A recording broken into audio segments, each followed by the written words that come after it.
Do what you do. Be nice. Hey, everybody, welcome to the Santita Jackson Show, a special edition, AM 950 Radio, the voice of progressive Minnesota. I don't know why everyone's being so quiet now. We have game going here. That's right. We have a game going. We have Congressman Jonathan Jackson and State Representative Patrick Sellers of Alabama, and Congressman Jackson, Chicago, First District. And they're playing a great cool pool game right here. And who do we have in our background up here? Oh, look at the beautiful Grand Bohemian Hotel. And this beautiful baby Where's Sellers. the baby? Yeah, baby Sellers. Come on, baby Sellers. Show us your face. That baby Sellers. Precious. Look at her. That's the state rep of Alabama, Patrick Sellers. That's his daughter. She's gorgeous. How old is she? Absolutely good. Absolutely. 4 months today. Wow. Hey. Happy 4th month, little lady. Welcome to the world. That's right. And we have Michelle over here. Michelle, say hello. Come on, girl. Hello. Yeah, we had you know what, Santita. Santita got here today, and I just thank you. And earlier we just had a beautiful dinner with Reverend Jesse Jackson. Yes, at your invitation. And Culture City. That's right. Culture City, where we make the nevers possible. And we deal with sensory disabilities, invisible and visible disabilities. But just appreciate your show for all that you do. Thank you. Thank you. Well, you know, and I appreciate you. You've been on the show several times. And we are here because you invited us. We wanted to meet with the Mahas, brilliant physicians who've had a son who's been facing challenges. Abram. And they have taken that pain, turned it into power, and they are really helping the differently able function in the world. Right. And that's, I think, very intriguing because we have a new Secretary of Health and Human Services who has been asking a lot of questions that I think need to be asked and answered. But we're here for Selma too. Yeah, Bloody Sunday is the 60th anniversary. It all ties in when you see what the Secretary of Health is doing, Robert Kennedy Jr. And now your family are on the grounds with a disability, and Reverend Jackson and Parkinson's. And he's battling it well. He's a champion now, Parkinson's. He's a champion of disabilities. And when we see what took place in Selma, the place where people like your dad, so many leaders left their DNA on that bridge. John Lewis. Reverend Dr. Martin Luther King, Hosea Williams, Reverend C.T.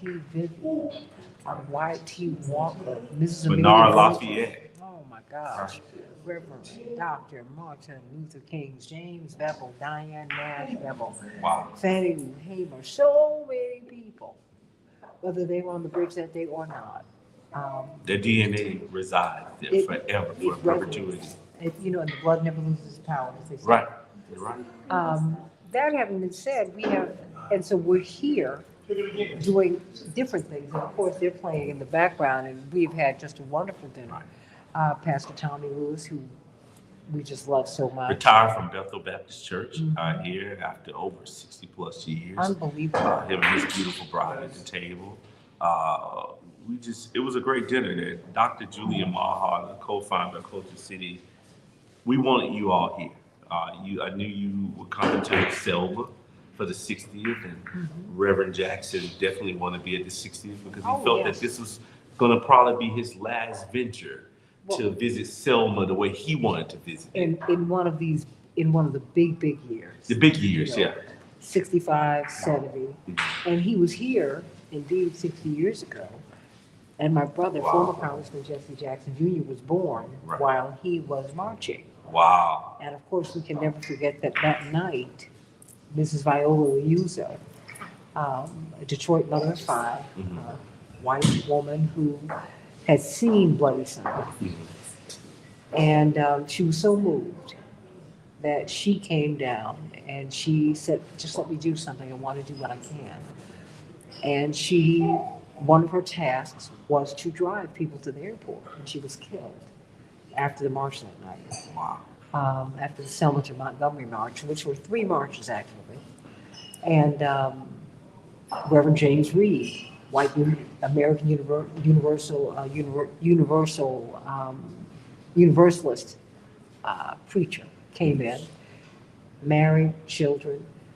He was beaten to death after Jimmy Lee Jackson had been beaten to Remember death. story. So there's so many people who made their sacrifices here.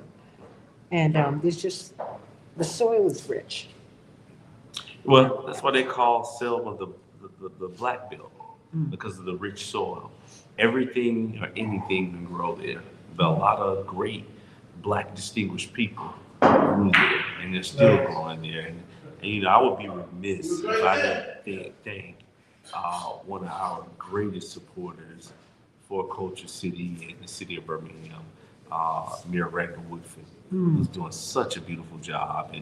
And I just thank him for his support for Culture City, thank him for his support of the city and the vision that he has and the impact that he has given the city and given us to do some of the things that we're doing all over the world now. And you see the city growing, which is so wonderful to see. Well, when you look at what Culture City, we always say that we're changing the culture of the world by educating people one day at a time, one message at a time about the importance of disabilities and the fact that, people with disabilities have the ability to be a part of any environment. And just for you to come here and be here in Birmingham, Alabama, your show live in Birmingham, Alabama, is so significant. Well, I think it's probably something that we're all thinking about as we're looking at these drastic cuts. Right. Medicare, Medicaid, Social Security, these things are on the chopping block. And of course, we were so moved, for those of us who did see the State of the Union address, right. This 13-year-old child who had cancer. Right. And the president was generous enough to make him an honorary Secret Service member because he loves police enforcement. But it's making us question at this time health and really learning not to push people away when they are ill. Well, I think that's what we had tonight. You see him in the background, playing pool with the congressman, State Representative Patrick Sellers. They're boots on the ground, just like, and we have a United States congressman in the House, boots on the ground. As Patrick, we always say, he put the information on the train, and he delivers the information to DC. And then the congressman takes that information and he fights to make it into law. And so that's why this is so important. And you might be seeing them playing a game of billiards that go back decades and centuries, but it's a gentleman's game. And that's what we need to see in DC. Gentlemen being able to get along and making improvements in lives better for the overall country. Amen to that. Amen to that. And really, one of the things that, we're so proud of our father, and we saw this with Muhammad Ali, we see it with Michael J. Fox, we see it with others who are not just dealing with Parkinson's, who are dealing with the challenges that life will throw your way. Right. My father has not stopped. Never. But Never people have, because they see him pushing, they try to help him along. And that's what Culture City is doing. And so going forward, I want us to continue to talk more about Culture City because we need to understand that when people are struggling, well, you help them because they've got something to teach you. We've got something to learn. And because it was an interesting incident that Dr. Maha described that I've forgotten about in Cleveland. A young man had come to the game and he is on the spectrum and he is nonverbal. And so he wears a device to help him to communicate. And because the security didn't know what the device was, they took it off him. And of course, it sent him off. Yeah, he had an episode. And that's what we're seeing all across the country. These episodes happen. What's so significant to this day when we think about, I think about your dad's organization Rainbow Push Coalition. Go ahead, Congressman. And Rainbow Push, and you said something significant about the word push. Mhm. And maybe your dad didn't realize what God was doing with his life with the push. Because now it's a different push for him and it's a different push for all of us. We have to keep on pushing. That's right, absolutely. And now more than ever. And I don't think we should be fearful. I think that we should um, be fearless, find the courage, because we can make it. We can make it no matter what comes our way. I think we can make it. And that's what you all are doing with this organization. We're showing that we don't throw people away. No, that's why we're working on building the world's first museum for accessibility and disability because it's not to throw people away. And one of my tenets of it was to say we have to put iconic people in here and induct them into it to propel it and bring life to it. And I was so thankful being in Chicago with you and the matriarch of the family, Mrs. Jackson, the congressman and yourself having dinner, and she gave her blessing for it. So it meant a lot. And this is history making, it's history changing. Well, you And mean a that's what- lot, because we've seen you stand with our beloved friend, Dr. Bill Cosby. And when many people will not stand with him, you have done that. And for that, we will be eternally grateful because Thank you. he's a member of the Jackson family. Oh, all day. And you guys are a member of the Cosby family all day. And so it would never go away, it would never waver.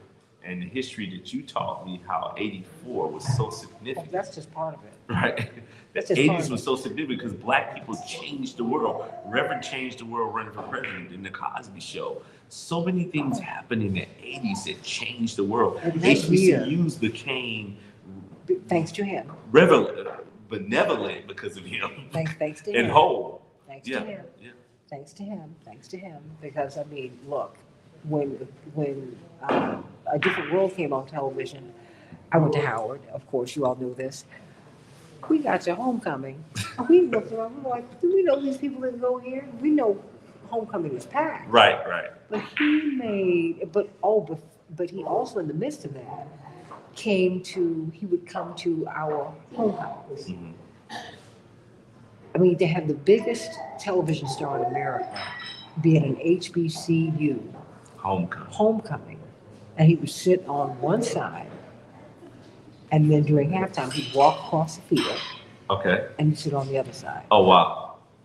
Oh, I remember. Played no role and you- by the what? And you can team. tell him, and I remember these things. Yeah. And I Yeah. love it. Yeah. But thank you for standing with him, because you are such a stand-up man. That's why we're here. And, but let me ask you a couple of things, as we Mhm. just have this free-flowing conversation, Right. as they are playing. Playing billions. cool, yeah. Who's winning, I wonder? Not playing- The Cubs was winning. We are winning. We Got are it. winning. We That's are good. winning. That's good. That's a good one. That's good. I mean, if we just, Thank you, sir. Thank you. this is going to be the craziest show I've ever had. It's all right. It is all right. That's what makes it a great show. That's Yeah, what makes it it a is. syndicated show. Carol says, what a great surprise. She's out there in Beverly Hills. I love you, Okay. Carol. Oh wow. Hey, Mike, how you doing? Hey, Paula, she's in Chicago. Oh wow. Okay. Oh, yeah. I'm typically not on this late, but everybody, thumbs up, AM 950 Radio, the voice of progressive Minnesota. Thumbs up, like. But Angie Stone was just down here last week. Yeah. She She left Montgomery. performed in Montgomery and was leaving Montgomery in her Sprinter, and somewhere an accident happened with an 18-wheel truck in Montgomery. That's where you guys will be going tomorrow to get ready for Bloody Sunday. That would happen, 60th anniversary on Sunday, and there's a big event happening too. I have to get a special thank you to Katrina Norris Carter. She's doing an event called Salute Selma, where she has a concert happening after the march, and Okay. just to bring young people in and educate young people and Okay. engage them on the history of Selma and Bloody Sunday. But our prayers go out to Angie Stone and her family, because that was such a tragic and horrific death, because it hit the community, the entertainment community, like none Hit other. the culture. Yeah, I don't think we knew how much we now, love her. yeah, no one knew that. No one knew that until it happened, and that's what's sad. And that's what Oh, we you know what want to makes me change. glad? I was listening to Brother today. Okay. I mean, listening to her music, and it made me glad. Yeah. I mean, Now people paying attention to her words. well, I want her to get her money because that Yeah. was what she was. She was She was in that fighting fight. for it. Yeah. Well, the Can you say conspiracy theory out here is that she was fighting for her money and she was going to sue the record label and the company. She's been quite public about yeah, that. she went very public, and a lot of people saying, "Well, hey, this accident wasn't an accident; it was something She was the that only one who deliberate." died. But, Out of that many things happen. people, that's sad. I just, It's strange. It's something that we, as a community, we have to press for information, and we have to put the pressure on these record companies to do the right thing. I don't think we let her death go in vain. okay. I wanted to ask you about that because you have managed so. Well, that's the problem. We're so consumed in the social media space that social media is here now. People utilize it to be story breakers and news breakers. But just don't become story breakers and news breakers. Have some advocacy behind it. And I think that's what's missing with social media. Yeah, you're putting the information out there, but just don't be a person that posts stories. Get out here and do the work. Get out here and fight Angie Stone's fight for her. Fight for her children. If you really cared about her as a musician and she touched so many lives, let's show her family how that her life didn't go out in vain. Absolutely. I want justice for Angie Stone. Right, justice for Angie Stone. Definitely. I want that. Right. What do you make of? You had a lot of entertainers who did come in 60 years ago. Wow, can't believe it's 60 years ago. After the deaths of Jimmy Lee Jackson and James Reed, this is just before Mrs. Liuzzo died, because she was killed the night of the march, when Right. everybody said, "Wow, the march is over, no incident, but they killed her." What do you make of this moment with? I mean, do you think that entertainers and artists should be more involved in? I think they should. I think we should all take up the pledge of the unsung hero. And nobody really has talked about him. I was watching this movie that the Obamas did on him the other night, Rustin, Bayard Rustin. Yeah. And Mr. Rustin had a goal. He pledged himself to say that this movement will never die. And I think what we're seeing today is so celebrity driven that the celebrities now are not taking place unless they get paid. It's not about the money. You can't say that you're against policies that you see coming out of the White House and executive orders that you see being signed at the White House, but then you don't take part in the legacy that got you where you are today, that got you the job you have today. I'm not worried about DEI, because DEI, to me, was more prevalent for white women and women who were not really of color, not black women, not black people. Okay, let's put the DEI on the shelf. Let's just talk about us. It is not what they're doing to us, it's what we're not doing for ourselves. Well, no, there's that. I mean, not to mention the fact that, look, at the end of the day, everything that black people have fought for in this country has made America more America. It's made it democratic, moving toward a democracy. It's reinforced the republic. So, of course, other people have benefited. But no one can be free until the least of us are free. Right. And so, I'm glad other people benefited. I just think that what we need to do is be intersectional and fight for everybody. Well, now it's about me. It's not the hashtag me too. It's the hashtag now us too. And we too. And we too. How about that? Yeah. Excuse me, I want to know from you, what do you see just moving forward, just culturally? Well, culturally, I see there's a disconnect, to be honest. I think where now we live in a space now that it's about clicks and followers. Okay. It has nothing to do with advocacy and a message, and a resounding message that has meaning and purpose and a consciousness to it. It's about how many clicks I got, how many followers I have. That has never brought about what Dr. King fought for. Dr. King didn't fight for followers. He fought for something greater than himself. Not popularity. Right. He cared about popularity. If we truly believe in civil rights, and I always say, what is really civil rights? Because their civil rights might not be our civil rights. What we should focus on in life is equal rights, that I'm your equal. When you see LGBTQ, it's all about equal rights. When you see all of these organizations who are getting legislation passed for themselves, equal rights, that's what we need to be saying, is that I'm just as equal to this as you are. Absolutely. I'm just as equal to being pulled over by the cops and given a ticket just as you are, not my life being taken. How about that?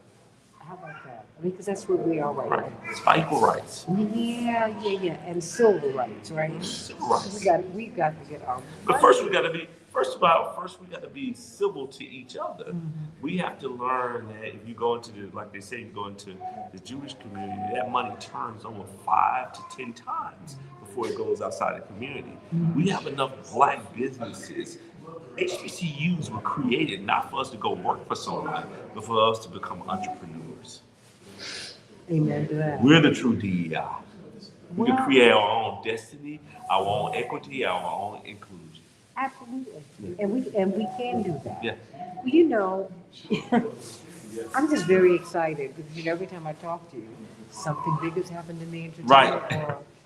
And then we have the Diddy trial coming up. That's going to be May. That's coming up, and what do you expect? What should we be looking out for? I think, let's look out for people who are now going to say, "I'm no longer a friend." People who are going to disassociate themselves. People who are going to be witnesses for the prosecution. I think that's what's going to be very important. We're going to see more videos come out. We're going to see a lot of stuff happening, and I think what his attorneys have had him doing is say, okay, well, you have the right to remain silent, be silent. Not in this culture we're in today. Somebody should have been telling his story. Somebody should have been putting out a narrative for him, putting out facts around him. And one thing he has to realize, you can't go down by yourself. Well, I think you said a lot. I tell everybody, silence is violence. So what do you expect him to do? He's been accused of some things that are pretty awful. But hey, you don't do those things by yourself. Mm-hmm. You just don't. And anybody can make an accusation. Like anybody can file a lawsuit. Doesn't mean it's true. That part. Yeah. You can sue a ham sandwich. It's not allowed to have done anything. Right. I'm just saying. So anybody can sue. Anybody can make an accusation. Anybody can accuse you of something. That doesn't mean that it's true. Okay, so you're saying that it's more to it. There's always more to the story. Okay. So we need. You don't get to that level and that level of success and wealth and say that I orchestrated anything, because you can't. No, it's impossible. It's impossible. That's not how that world works. I live that world. I've been a part of it. It's not how it works. Would you say there's always much more to the story? Always. There's always another book that you have not read and that they don't want you to read. I'm gonna see you in the morning. Okay, come on, Mr. No. I'm gonna see you in the morning. Say something real We quick. won. Hey, happy 60th anniversary to the Selma, to Montgomery March, and most importantly, this was on my mind all along. I'm 59 years of age, born 1966 January. I am the first generation of African Americans born with equal rights. You're the first, not me. I'm I was born in a first colored generation hospital. If you're 59, if you're under 60 years of age, you're the first generation born with equal rights. And now it is being rescinded and taken away. But if that was my miscalculation, you are older than me. I'm sorry. If you understand older system mathematics, I am older now. Once you get past 50, it's flips. 40. 40. Well, Congressman, thank you on behalf of Culture City. Hey, man, Thank you for being here. Let me tell you, I am so honored to be here, and I want to say thank you for appreciating my father, Reverend Jesse Jackson. Anywhere he is in the world, my entire life, he's made it back to Selma on this weekend. It means that much to him, and he's oftentimes described this as the crown jewel of Reverend Martin Luther King's achievement, securing for us the right to vote. The last slave ship known to have been found in America, down there in Mobile, Alabama. The Confederacy was headquarters right here. So when people ask why Alabama, why Selma, why Montgomery, General Edmund Pettus, that was over that river, black bodies were sold for years. It took 346 years for us to get the conversation of the boys, and it all started here, so we have to come back here. And I appreciate you so much. Thank you. But keep up the fight. You're doing what you're doing. Let me tell you, Senator, we won tonight. Stay real. In case anybody. Stay real. You're promoting him to say. He's on his way. We're going to talk him into existence. Patrick Stella. Someone's here with his baby, and we had a wonderful game, a pool, but I can't thank you enough. Thank you for standing with a cultural hero, an icon, Mr. Bill Cosby. He promoted black colleges, got the enrollment back up. He gave us positive images. So thank you for that work. Means a lot. Keep on fighting. We're gonna keep fighting. Love you. Thank you, man. Love you. Get some rest, man. Get some rest. Long day. I'll see you in the morning. Great seeing you in the morning. See you. Your game's at 6 a.m. and bring some real money. Okay, baby. I got a pocket full. Love you, too. Yes, he does. I represent. Appreciate you, man. Thank you for the hospitality, man. Congratulations, you're young, beautiful baby. Oh, man. Okay, pull up a chair. Pull up a chair. All right. Come on, pull I'm up gonna a let chair. him have it by himself. Okay. We'll hang with the baby. All right. Thank you for having me on the show. As Love always, love you. Love you. Thank you. Stay right. It's all yours. Okay. I mean, because now you married, got a new baby. I mean, look at you, but you are down here in Alabama. I mean, because as I knew you, you've been a young pastor. And you are now a state representative. Yes. When did that happen? Why did that happen? Are you still in the ministry? I mean, what? Oh, yeah, we're still pastoring the same church for the last 16, almost 17 years. This is year number 30 in ministry, so we're still doing what we're doing. So why did you run for office? I wasn't going to do anything, and so my predecessor ran for Senate, and so the people in the community kept pressing about good representation. We already serve in the community. I serve on public boards in the city. And so now it was just an opportunity to be an extension of service from what we do from the Mountain Church. And being able to impact people within the district, not only just where I work, but also where I live. And even more to multiple levels. Well, what about serving right now? I mean, this is a time of tremendous, I'm not going to just say insecurity, fear. I mean, now you've got, I was just reading a little bit earlier today that there have officially been 62,000 federal government firings. Oh, yes. But there are 100,000+ more Yes. private firings. Yes. I mean, so people are losing jobs in the private and public sectors. I mean, and it seems like I've got whiplash. Every day, something's being closed, and they're opening Doge offices in Florida, in Texas. You said you got Alabama's this. on the way. How are you all going to do that? What does that mean? You already have Doge in, so what does that mean? You're going to what does that mean? We don't even know what that means. We see the impact of what is happening from Washington, D.C. I believe these 4 years will be the highest unemployment rate that we've seen in the history of our country. just by what has been done over the last 2 months. And so it's going to be on still going to be on a downward trend. You think it's as bad as that? It's bad. It's bad. It's bad. It is really bad. What is going on? And that's not even counting, you're starting with 80,000 people will be cut from the VA system that service our veterans. And they were already short-staffed. Already short-staffed. Listen, I'm a disabled veteran, and just case in point, I got a call, waiting on a call from my sleep apnea to get a piece for my CPAP machine, and they gave me an appointment for November. That's just how understaffed and backlogged the VA is. Well, because let us be very clear. These workers work extremely hard. Yes. And was reading this, Dr. Algernon Austin from the Center for Economic Policy Research noted that when Donald Trump was born, when President Trump was born, approximately 8 years ago, 4.5% of the workforce in America was federal government. Now it's only 1.5% and dropping. Now, mind you, okay, technology, technological advances means that you can move people into different positions, or it makes their position obsolete. I hope that because these tech pros want to make people obsolete, it appears. Especially What? The whole generation of AI. But it's crazy. Excuse me, because, now people don't know how to physically write. Excuse me, but let me not get too far aflung here. Help me to understand how you are dealing, I'm going to take my coffee, how you are dealing with all of these people who are in your district.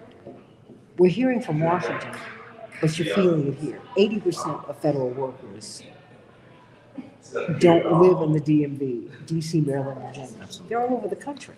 So one of the things that we have been able to do as a state legislature is corral and partner with organizations to where we provide job fairs, career fairs, because even though there are cuts on the federal level and there are cuts in the private sector, there's still jobs available. Just in this metropolitan area, there are 10,000 healthcare jobs, 5,000 roads and nursing jobs. So just that industry alone, this is one of those hospital mega areas when you It is down here. the health system. And so being able to look at what is available and to be able to garner that information so you can share with the public and the citizens of this area, especially within our districts. So while they're cutting in federal, they're cutting in some private areas, they're still hiring in certain areas. And so sometimes people need to maybe retrain. Are we considering, okay, I spent several months in Denmark when I was a young teenager. I was 14 and turned 15 over there. And I was struck even then, because I grew up in a home where we discussed these things. That if you were fired from a job, or if you decided to leave a job, immediately the government would provide you with the opportunity to be retrained, move into another profession, into another line of work. Do you think we should consider doing things like that? I think we ought to tap into those workforce dollars that we put aside, especially in this state, just for that purpose. And you look at different areas that have different industries. So you go to the Huntsville area, which is North Alabama. You look at space, you look at NASA, you look at all of those companies that support that industry. In Birmingham, there's a healthcare mecca here, also financial banking here. You go to South Alabama, you go to Mobile, you have Austin, you have those companies that make Navy ships, and then you have Airbus, those that make airplanes. And so sometimes we have to look at whether an industry is moving and be able to move to or retrain to that area. A lot of those jobs don't require even degrees, but there is a sector that does. And that's not covering for what is happening globally or nationally. But sometimes we have to kind of look in a different specific area and retrain or train up to the level. But what do we do now? I mean, because we're clearly not there yet. No, we're not. What do you make, how are these, what do you make of these cuts and how are they impacting your community, the people you represent? I'm hearing every single day. We partner with Birmingham Black Nurses Association to do health fairs throughout our district. And so in that conversation on just last week, there was someone from the VA administration to where they were making cuts at the VA, Birmingham VA. So we're hearing those cuts. Just yesterday, United Healthcare cutting jobs, Social Security cutting jobs, and we're hearing it every single day. And so we have, matter of fact, we have a job fair next Wednesday. So to kind of help and promote that there are still, even though you get cut, there's still other jobs that are available. And I hate it because this whole national whirlwind, we've sown to the wind and we're reaping a whirlwind. And so, and like I said again, it's going to be the highest unemployment rate that we have seen in the history of our country. In the history of the country? In the history of our country, I believe. We're talking with Alabama State Representative Patrick Sellers. He is also a pastor. And so he sees people as, and he serves people as a pastor and as an elected official. And so I think it's very important. That's why I'm glad to be having this conversation with you tonight, even as Congressman Jackson, my brother, and you were playing pool. I don't know if you finished, everybody. You see these balls in the background. In the history of our country, what makes you, how did you arrive at that conclusion? Because those jobs are being cut at a rate that's abnormal. Okay. They're abnormal. Now, you are a minister who you are very deliberate in your word usage. Why do you say abnormal? It's abnormal because normally what you've seen, especially within the federal government or within other entities, you've seen that retention rate is attached to the retirement rate, so to speak. And so there's a kind of a built-in leveling mechanism. But here, we're seeing thousands cut off at one time. 80,000 PA. I mean, probably when you look at Social Security and look at the thousands that are being cut from Social Security across the country, that's alarming to me. Alarming why? It's alarming because it's happening all at one time. There'll be more cuts, I bet you, in the Postal Service as it moves to privatization. You know, it's just going to be amazing at where and how this dough is going to trim and cut and cut and cut. And they will cut so far to where you can't grow back.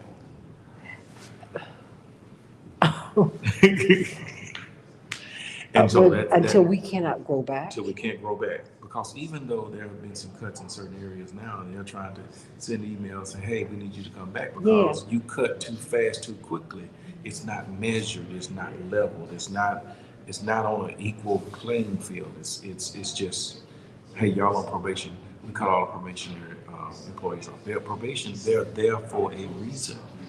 They're there because you've had so many employees that have retired or left, and you're filling those gaps, and they're on probation until they get to a certain time, which is a company policy or which is federal policy for HR. Well, who's paying attention? What policy are we paying attention to? We've got a man who's cutting these jobs who we essentially know nothing about. Exactly. It's so unintelligent. Oh my gosh. But you know what, I listen to you very differently because you are in the legislature now. So you catch everything because now you're seeing, I think the quiet part is being said out loud. Yes. And You know how to read a bill and say, I know they're saying that Medicare and Medicaid are safe, but I read the bill. Absolutely. And you're in a state of Alabama to where we don't have Medicaid expansion, but you have Blue Cross and Blue Shield and Alpha fighting about Alpha want to do their own health policy for their select members. So, yeah, I read the bill, but what did you really say? But you fail to push the governor to expand Medicaid. That will be health care for the masses. So you'd rather take care of a sick person on the back end instead of providing expanded Medicaid services or services to help prevent it on the front end. What do you think? What do you think of goes? I think there probably need to be a level of oversight because I do think in every entity there's probably some level of Oh, waste. yeah, of course. There's some level of waste. But the manner and the approach that they're taking is probably a little intrusive. But Reverend Jackson is, how old is he now? 83. 83. He'll tell you. So he was born in 1940. 41. 41. So he'll tell you, we've seen this before. We've been through this before. Yeah. We've been through, that was the end, when he was born, that was the end, sort of the end of the Great Depression, which started in about 1920. You also had your World War IIs. You had on the cusp of Korean conflict. Then he saw Jim Crow, civil rights, and now this where we are now. And so all through those different areas of time, he has witnessed such horrible things that happen to the people within our country, especially black folk. But now he'll tell you, we've been through this before. And we made it through then. We'll make it through it. Martin O'Malley, former governor of Maryland, Yes. the former head of the Social Security Administration. It was reported yesterday that he said it on a news show. He said, look, 90 days, Social Security will be insolvent. Do you agree with that? Or, I mean, and do you think that he's fear-mongering? I don't think he's fear-mongering. I think at the trend and the rate that they're doing, implementing their plan, which is not necessarily all of Donald Trump's plan. I think he is somewhat of a puppet. I think there's others that are handling the puppet very well. I can see if it continues the way they're continuing, they got a good point. They have a good point. That's unbelievable. I mean, what do you think the society's going to look like? I mean, as people start seeing their checks really diminish. And here's another thought. Probably because a lot of people that are being cut off are not just young folk. It may be people that are at or almost at that Social Security age. And so they'll result to getting the Social Security or Social Security at a certain age. So they have a good point, I think, that they're making as they look at those projections. I'm not that far away from it, but as they look at those projections, it's probably more going out than what's going in. To be fair, all of us are getting. I was laughing with some of my girlfriends. I said, "Well, we're all going to do it forever, so you better figure out what you want to do." What you want to do? Absolutely. Because and have that side gig. You got what you want to do. The problem is it's your food. The side gig is your food. Yes. I shared at the church at my church on Sunday that just what I just stated. We've been through this before, and so young people or middle age that miss that opportunity of growing tomatoes in the backyard Yeah. and growing vegetables or seeing a small little garden. We're gonna have to go back to growing our own food. We're gonna go back to having our own garden. We're gonna go back to the community in which we started, because if Mr. Jack had a cow, and when he killed a cow, he fed the whole row. We go back to community to where if Mr. Sam grew corn, everybody had corn. And people had buckets of chicken, not boxes. Exactly. They had buckets of chicken. But wait a minute, let's back this up. So you are saying that when you hear Martin O'Malley, or when you hear that he has said, this is unsustainable, the system is being collapsed, Social Security. Yes. But Do you we've agree been with there that? before. Okay. We've been there before. I never forget my mom when she was alive. She showed me my grandmother's. My grandfather died when my mother was 9, and it was about 10 of them. And my grandmother was getting, I want to say, it may have been $9 a month after my grandfather passed. Yeah. And they were able to live because grandmama had a garden in the backyard. Mhm. And they lived in community, so no one went without. I believe this whole era that we're in with Donald Trump and Doge and all of that will drive us back to a place of community to where we can depend on each other. The Bible even says we ought to bear one another's burdens. So that takes on a whole You know, different- but it's for me, no, because when you're saying this to me, it is stunning. Because we're looking at Washington, but it's happening in America. It's happening Yes. all across the country. And how do you interact with your constituency, or how do you plan to? Because Speaker Johnson reportedly said to the congressmen and women who are getting torn up when they go Yes. home, don't have town hall meetings. I said, what? You better have some. So, I mean, help me to understand that, because I'm like, wait a minute, how is it that you're going to tell people when there's so much volatility out here? And then here's what's going to happen.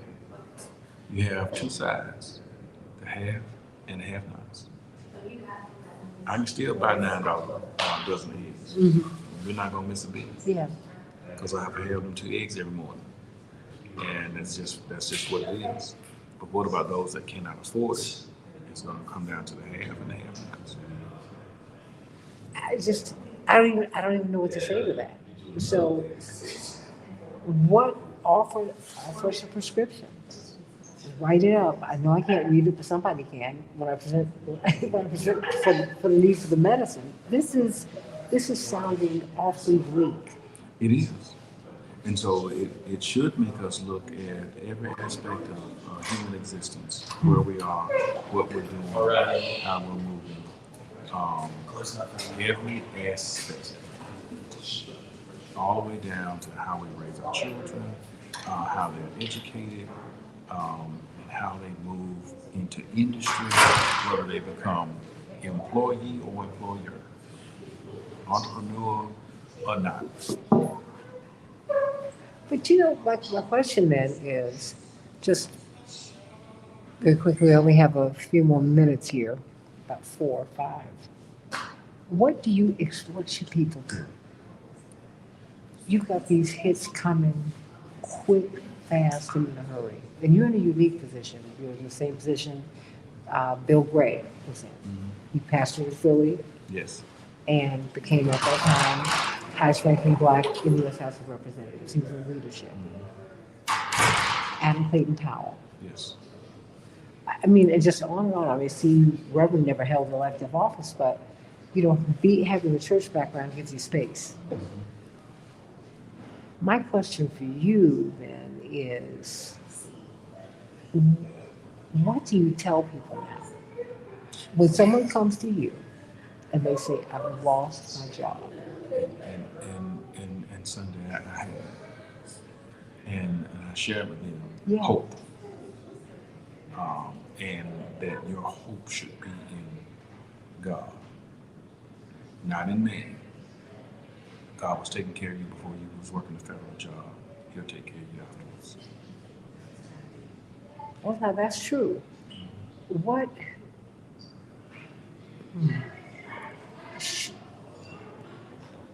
as we look at red states and blue states handle this differently, right? Um, should we be looking at, I mean, Congressman Jackson, who was just here, has asked that the Department of Justice look at Governor Abbott of Texas. He said, because, bottom line, he's maintained what I maintain. If you really want to get people out the country, you could turn them away at the border, or since you have brought them Absolutely. into the country, you could send them back home, which is where they are from. That's a whole. It's a whole different kettle. That's a whole kettle. That's. If I want to use the word oxymoronic. That's what it feels like to me. Because if they wanted to stop the border, close the border, they can. But farmers Okay. need that labor coming across the border because we here in the States are not working those labor jobs. So we're really not working those labor jobs. No, we're not. We're not. I They just- need them coming across the border. They need them coming from Haitian or Haiti. Oh. They need them coming across the border. State to work. representative.